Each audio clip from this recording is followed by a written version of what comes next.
Hey guys, this is Brad with the Yankee Chatter. Hopefully you've checked out our podcast before, and if not, well, maybe you will after this. Maybe not. I don't know. I'm coming to you as another defeated Yankee fan today. Lost 3-1 to Detroit last night in a game that was just boring to watch, pathetic as a Yankee fan. No offense at all. Not the team that we saw in spring training that everyone was so excited for. What do you expect with that lineup, though? You look at that lineup, and it's, the Yankees every year have these games where they decide to play basically the whole bench, see what happens. But we're 5 games in. That can't be happening. As Yankee fans, we can't take that right now, all right? There's Yankee fans already on suicide watch. I'm not going to go on that far. We're 5 games in. But this is not what we expected. When the bottom 4 in your lineup is Tillman, Frazier, Wade, and Romine. Yes, I had to check that because I didn't even know what order they batted in because I was just so disinterested last night. When you have those 4 as your bottom, and yes, I do know that Clint Frazier drove in the only run. Thanks to DJ LeMahieu, who should be batting leadoff, by the way.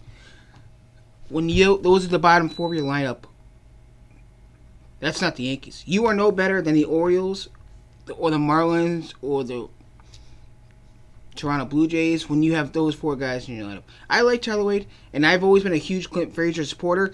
This is the one year I kind of stepped back when I'm like, you know what? He had a full health, full chance to make the team this year. He wasn't blocked by anybody unless you want to throw Gardner's name in there, and he just didn't produce at all.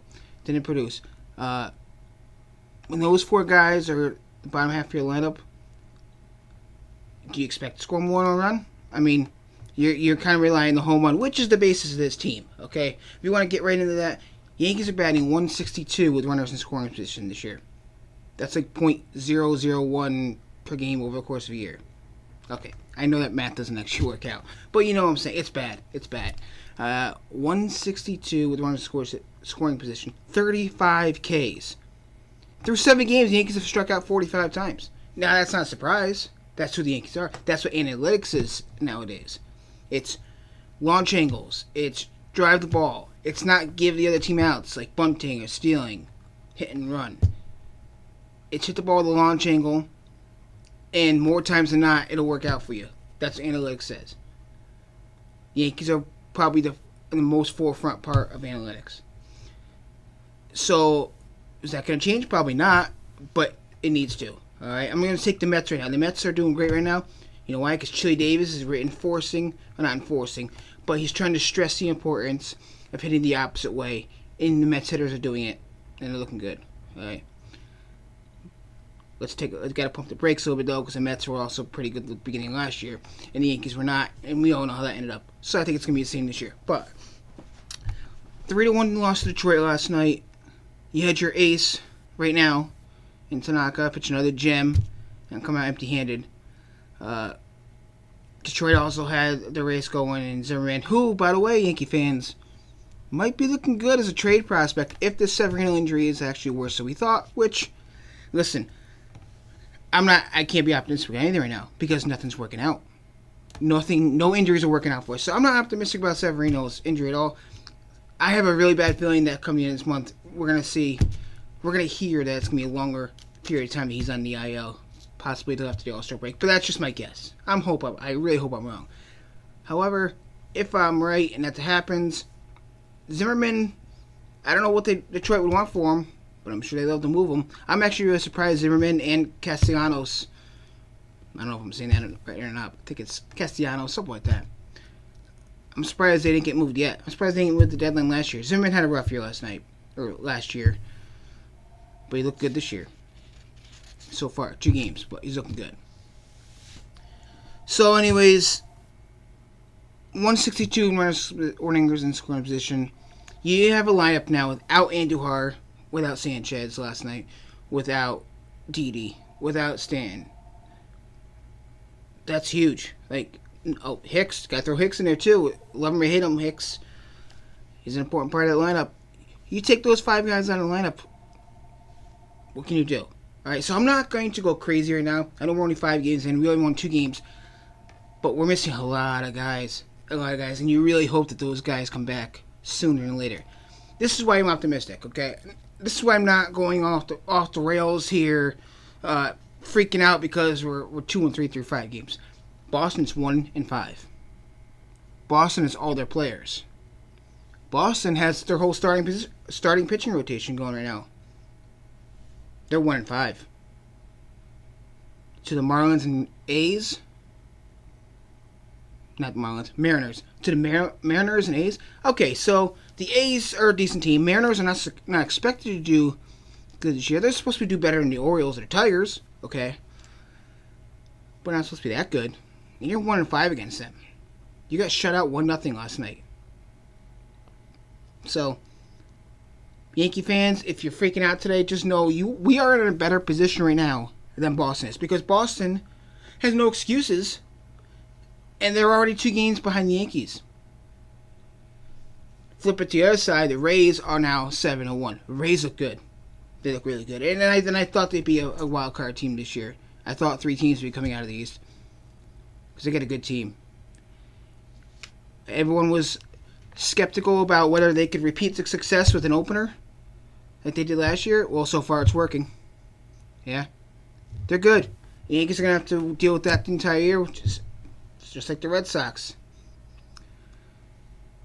So what are we going to do about these injuries? You just got to wait. We just got to wait and see and then try to try to stay above water until they come back, I guess. You know what hurts?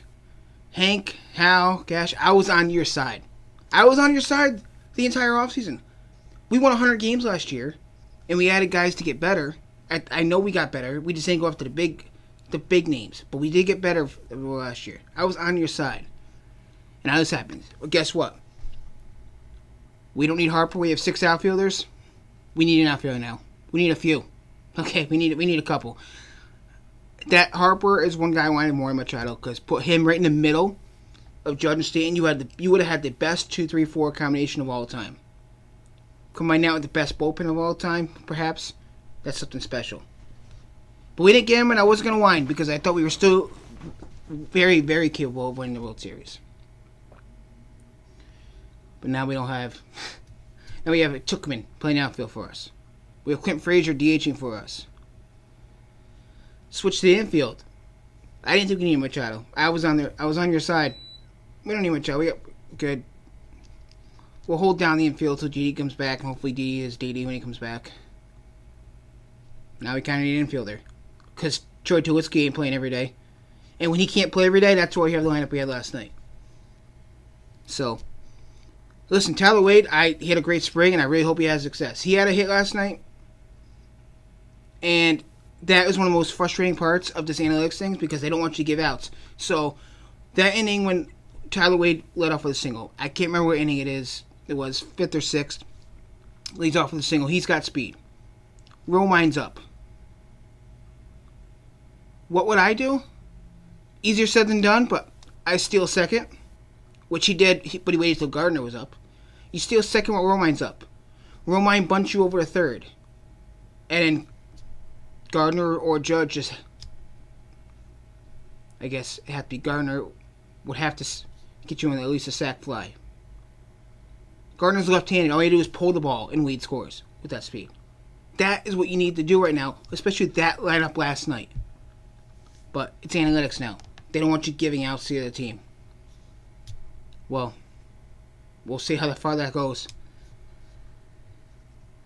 But anyways, we've heard of the curse of the Billy Goat at Wrigley Field. We've heard of Babe Ruth's curse on the Red Sox. Is there a curse of George Steinbrenner now? Is there a curse? I think there's a curse of George. George Steinbrenner gave Hank and Hal and their siblings everything they wanted when they grew up. He taught them how to do business. We have money, we're going to spend the money. That is success. Hank and Hal sucked on that power teat their entire life. Then they take the Yankees, and it's them, it's not Cashman. Cashman does what ownership wants him to do. That's all he can do, so you can't blame Cash. He does the best at what he can with the money he's given. He does a really good job, okay? Hank and Hal turn the Yankee empire into bargain hunters. Yes, they have a really good team right now. So, could it work out? Yeah, it could. But do you think there's a curse of George going on right now? Do you think George's looking down saying, this is what you're going to turn my Yankees into? Okay. I'll take Judge out for a couple months. Oh, Judge coming back? Let's put Didi on the IL for a while with Tommy John. Oh, so you think you guys can build a team there? Oh, yeah, that's a cute little team you got there. I'm going to take Sevy. Lamb's still looking pretty good. All right. Take Hicks. Stanton. Now, I'm not one for curses and all that stuff like that, but it kind of feels like it, doesn't it?